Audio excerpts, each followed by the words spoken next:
Assalamualaikum warahmatullahi wabarakatuh.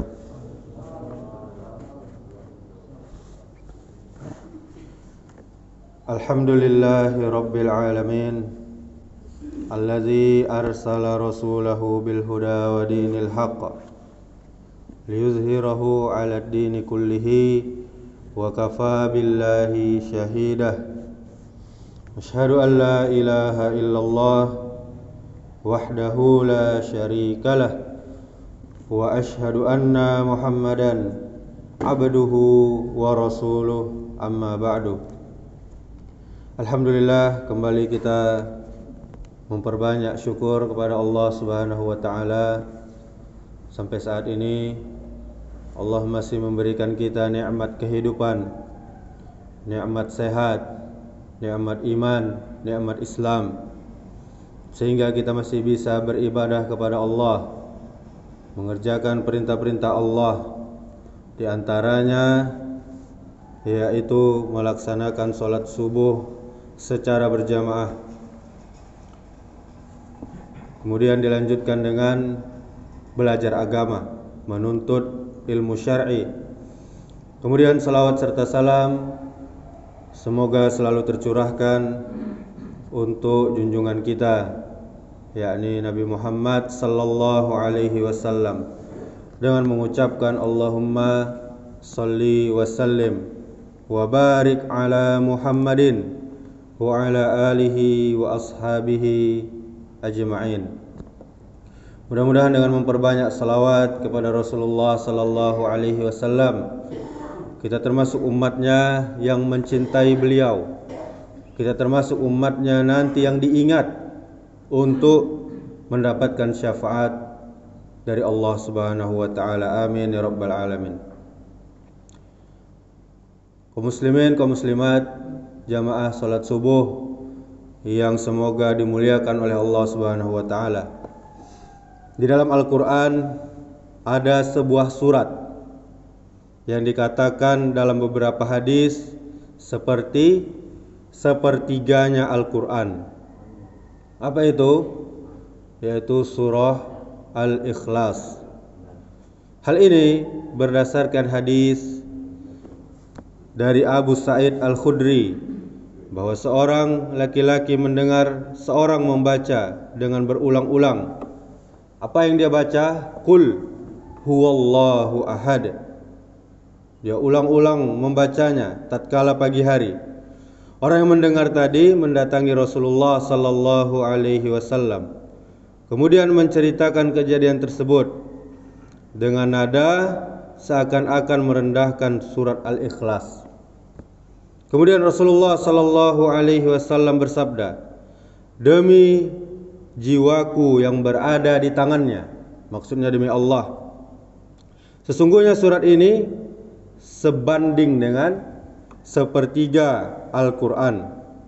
Hadis riwayat Bukhari nomor 6643. Begitu juga di dalam hadis yang lain, hadisnya dari Abu Darda radhiyallahu anhu, dari Nabi sallallahu alaihi wasallam.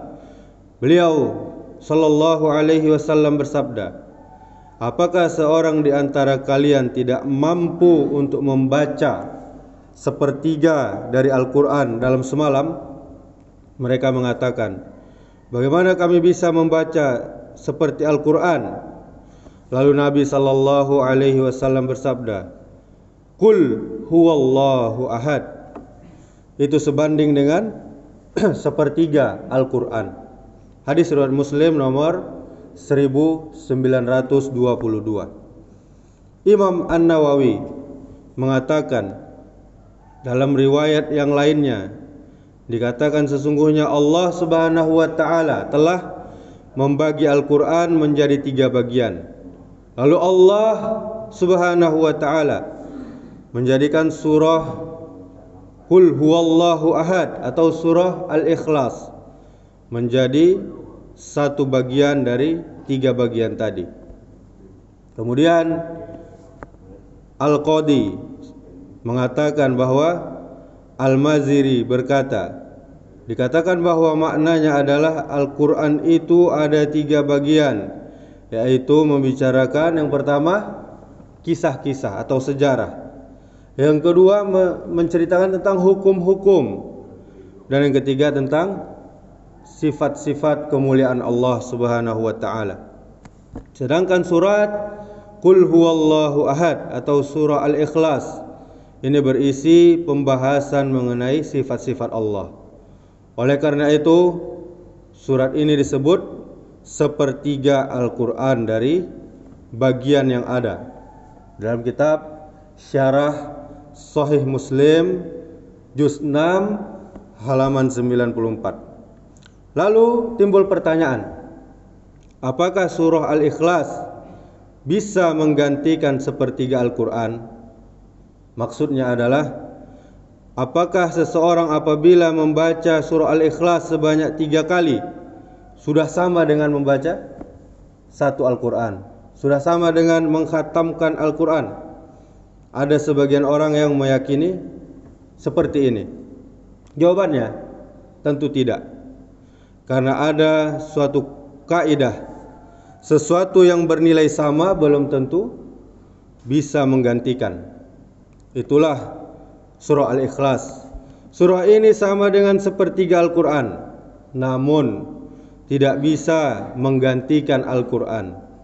Salah satu buktinya adalah apabila seseorang mengulangi surat ini sebanyak 3 kali dalam solat, tidak mungkin bisa menggantikan surah Al-Fatihah, yang mana surah Al-Fatihah bagian dari Al-Quran.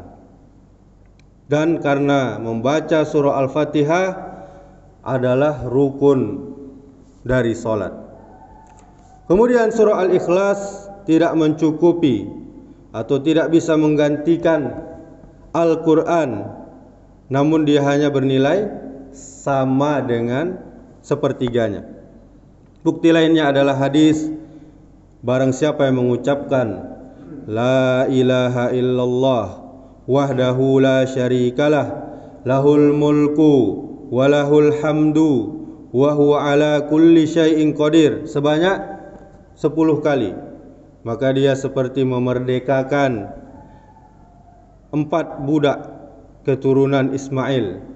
Hadis riwayat Muslim nomor 7020.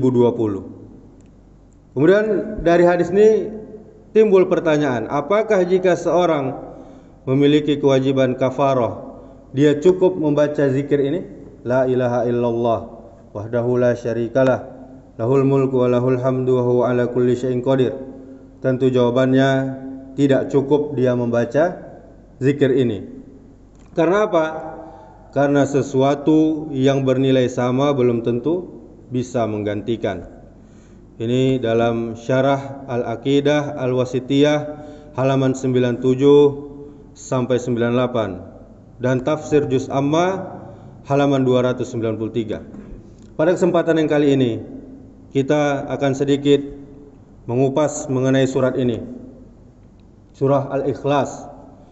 Pada awalnya, kaum muslimin, kaum muslimat, jamaah yang dirahmati Allah Subhanahu wa taala, kita akan melihat dulu tafsiran ayat-ayat yang ada pada surah ini. Setelah itu kita akan melihat beberapa keutamaannya. Terakhir kita akan mengkaji surah ini, semoga bermanfaat. Allah Subhanahu wa taala berfirman, Bismillahirrahmanirrahim. Qul huwallahu ahad, Allahus samad, lam yalid wa lam yulad walam yakul lahu kufuwan ahad. Yang artinya, dialah Allah yang Maha Esa, Dia tunggal. Allah Subhanahu wa taala adalah Tuhan yang bergantung kepadanya segala sesuatu. Dia tidak beranak dan tidak pula diperanakkan, dan Dia tidak ada seorang pun yang setara dengannya. Surah ini dinamakan Al-Ikhlas. Karena apa Bapak Ibu? Karena di dalamnya berisi pengajaran, pelajaran tentang tauhid. Oleh karena itu, surah ini dinamakan juga Al-Ikhlas. Qul huwallahu ahad, at-tauhid, al-iman, dan masih banyak nama lainnya untuk surah ini.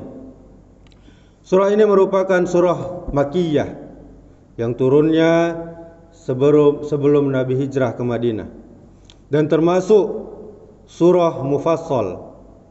Surah Al-Ikhlas ini terdiri dari 4 ayat. Surah ke-112 diturunkan setelah surah An-Nas di dalam kitab At-Ta'rif bi Suratil Qur'anil Karim. Kemudian ada 2 sebab kenapa surah ini dinamakan Al-Ikhlas. Apa itu? Yang pertama, dinamakan Al-Ikhlas karena surah ini berbicara tentang sifat ikhlas. Yang kedua, dinamakan Al-Ikhlas karena surah ini murni membicarakan tentang Allah Subhanahu wa taala. Kita perhatikan penjelasannya dari Syekh Muhammad bin Shalih Al-Utsaimin. Beliau mengatakan bahwa surah Al-Ikhlas ini berasal dari mengikhlaskan sesuatu, yaitu membersihkannya atau memurnikannya. Dinamakan demikian karena di dalam surah ini berisi pembahasan mengenai ikhlas kepada Allah Azza wa Jalla. Oleh karena itu, barang siapa yang beriman kepadanya, dia termasuk orang yang ikhlas kepada Allah Subhanahu wa taala. Ada pula yang mengatakan bahwa surah ini dinamakan Al-Ikhlas, atau di mana ikhlas berarti murni, karena surah ini murni membicarakan tentang Allah Subhanahu wa taala. Allah hanya mengkhususkan membicarakan dirinya dalam surah ini, tidak membicarakan tentang hukum ataupun yang lainnya. 2 tafsiran ini sama-sama benar, tidak bertolak belakang satu dan yang lainnya. Di dalam kitab Syarah Al-Aqidah Al-Wasithiyah halaman 97. Kemudian asbabun nuzulnya. Surah ini turun sebagai jawaban kepada orang musyrik yang menanyakan pada Rasulullah sallallahu alaihi wasallam, sebutkan nasab atau sifat Rabbmu kepada kami. Maka Allah berfirman kepada Nabi sallallahu alaihi wasallam, katakanlah kepada yang menanyakan tadi. Lalu disebutkanlah surah ini dalam kitab Aisarut Tafasir halaman 1502. Juga ada yang mengatakan bahwa surah ini turun sebagai jawaban pertanyaan dari orang-orang Yahudi dalam kitab Jami'ul Bayan fi Ta'wili Quran, kemudian At-Ta'rif bi Suratil Qur'anil Karim, kemudian kitab Tafsir Juz Amma halaman 292. Kemudian saatnya kita memahaminya ayat per ayat. Qul huwallahu ahad. Katakanlah dialah Allah yang Maha Esa. Kata qul artinya adalah katakanlah. Perintah ini ditujukan kepada Nabi sallallahu alaihi wasallam dan juga umatnya. Imam Qurtubi mengatakan bahwa qul huwallahu ahad maknanya adalah al-wahid, al-witr. Maksudnya adalah Maha Esa. Tidak ada yang serupa dengannya, dengan Allah. Tidak ada yang sebanding dengan Allah. Tidak memiliki istri, tidak memiliki anak, dan tidak ada sekutu baginya. Asal kata ahad adalah wahdun. Sebelumnya diawali dengan huruf waw, kemudian diganti dengan hamzah. Dalam kitab Al-Jami' li Ahkamil Quran Adwaul Bayan. Kemudian Syekh Utsaimin mengatakan bahwa kalimat Allahu Ahad artinya Allah Maha Esa. Maknanya bahwa Allah itu esa dalam keagungan dan kebesarannya. Tidak ada yang serupa dengannya, tidak ada sekutu baginya. Dalam tafsir Juz Amma halaman 292. Kemudian tafsir ayat kedua, Allahus Samad. Allah adalah Tuhan yang bergantung kepadanya segala sesuatu. Imam Ibnul Jauzi dalam Zadul Masir mengatakan bahwa makna As-Samad ada 4 pendapat. Apa itu yang pertama? As-Samad bermakna Allah adalah As-Sayyid atau penghulu, tempat makhluk menyandarkan segala hajat kepadanya. Kemudian kedua, as-samad bermakna Allah tidak memiliki rongga perut. Kemudian yang ketiga, as-samad bermakna Allah itu maha kekal. Kemudian yang keempat, as-samad bermakna Allah itu tetap kekal setelah para makhluk binasa. Dalam tafsir Quran Al-Azim, tafsir Ibnu Katsir, disebutkan juga beberapa perkataan ahli tafsir, yakni dari Ikrimah, dari Ibnu Abbas mengatakan bahwa maksud ayat ini adalah seluruh makhluk bersandar, seluruh makhluk bergantung kepada Allah dalam segala kebutuhan maupun segala permasalahannya.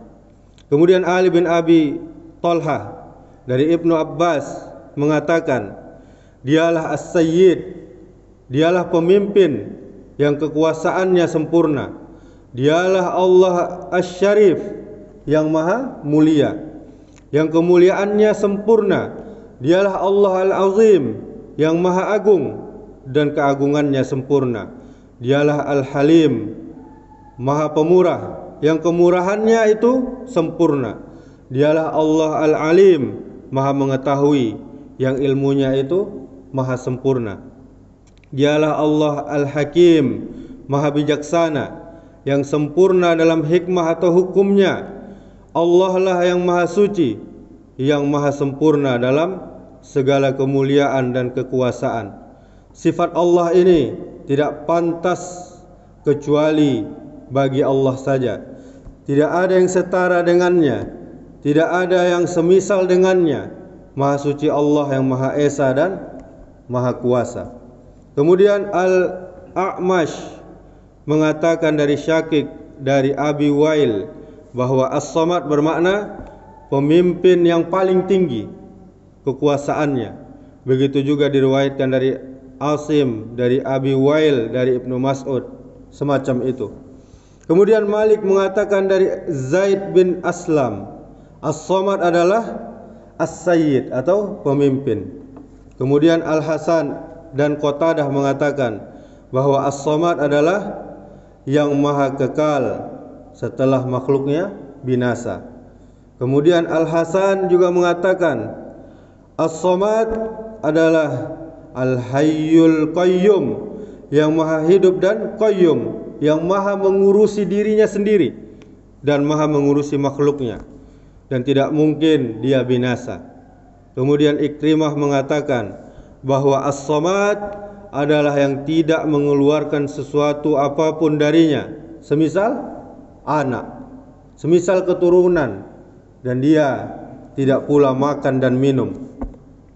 Kemudian Ar-Rabi bin Anas mengatakan bahwa as-samad adalah yaitu tidak beranak dan tidak diperanakkan. Beliau menafsirkan ayat ini dengan ayat sesudahnya, dan ini tafsiran yang paling bagus.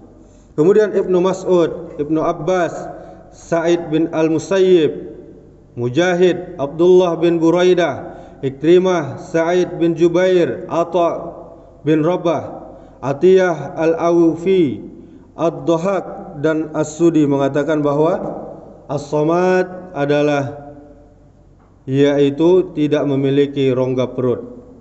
Kemudian Al-Hafiz Abul Qasim At-Tabrani dalam kitab Sunannya, setelah menyebut berbagai pendapat di atas tentang tafsir as-samad, dia berkata, semua makna ini adalah sahih, adalah benar.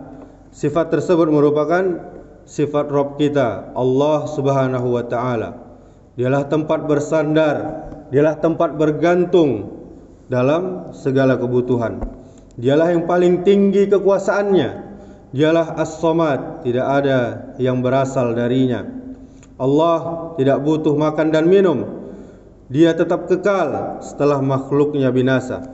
Kemudian Baihaqi juga menjelaskan yang demikian dalam tafsir Al-Quran Al-Azim. Kemudian ayat ketiga, lam yalid wa lam yulad, dia tidak beranak dan tidak pula diperanakkan. Kalimat lam yalid sebagaimana dikatakan maqatil, yakni tidak beranak, kemudian tidak mendapat warisan. Kalimat wa lam yulad maksudnya adalah tidak disekutui. Demikian karena orang-orang musyrik Arab mengatakan bahwa malaikat adalah anak perempuan Allah. Kaum Yahudi mengatakan bahwa Uzair adalah anak Allah. Sedangkan Nasara, Kristen mengatakan bahwa Al-Masih Isa adalah anak Allah. Di dalam ayat ini Allah membantah itu semua. Kemudian ayat keempat, walam yakul lahu kufuwan ahad, dan tidak ada seorang pun yang sebanding, setara dengannya. Maksudnya adalah tidak ada seorang pun sama dalam setiap sifat-sifat Allah. Mungkin namanya sama, kita mendengar, Allah Maha mendengar, kita melihat, Allah Maha melihat, tapi hakikatnya berbeda. Kemudian Syekh Abdurrahman bin Nasir As-Sa'di mengatakan dalam tafsirnya, makna ayat dan tidak ada seorang pun yang setara dengannya, yaitu tidak ada yang serupa, tidak ada yang setara dengan Allah dalam nama, dalam sifat, dan dalam perbuatan Allah. Ringkasnya, surah Al-Ikhlas ini berisi tentang penjelasan mengenai keesaan Allah serta kesempurnaan nama-nama Allah dan sifat-sifat Allah.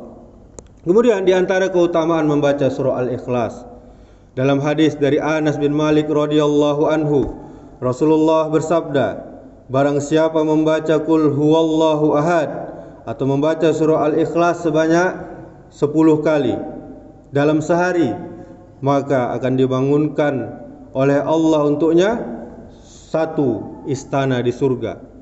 Kemudian di hadis yang lain dari Aisyah radhiyallahu anha, dia berkata, apabila Rasulullah sallallahu alaihi wasallam mengadu merasa sakit pada bagian badannya, Rasulullah membaca ayat-ayat berikut pada telapak tangan kanannya, kemudian mengusapkannya pada bagian yang terasa sakit, yaitu dengan membaca Al-Ikhlas, Al-Falaq, dan An-Nas.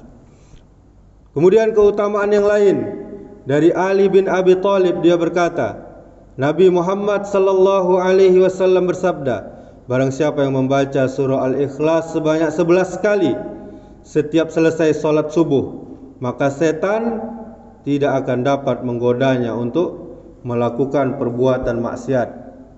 Ini bisa kita lakukan saat ini Bapak Ibu, karena setelah salat subuh.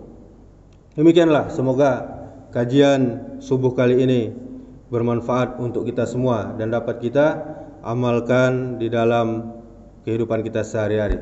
Subhanakallahumma bihamdika asyhadu an la ilaha illa anta astaghfiruka wa atubu ilaik. Assalamualaikum warahmatullahi wabarakatuh.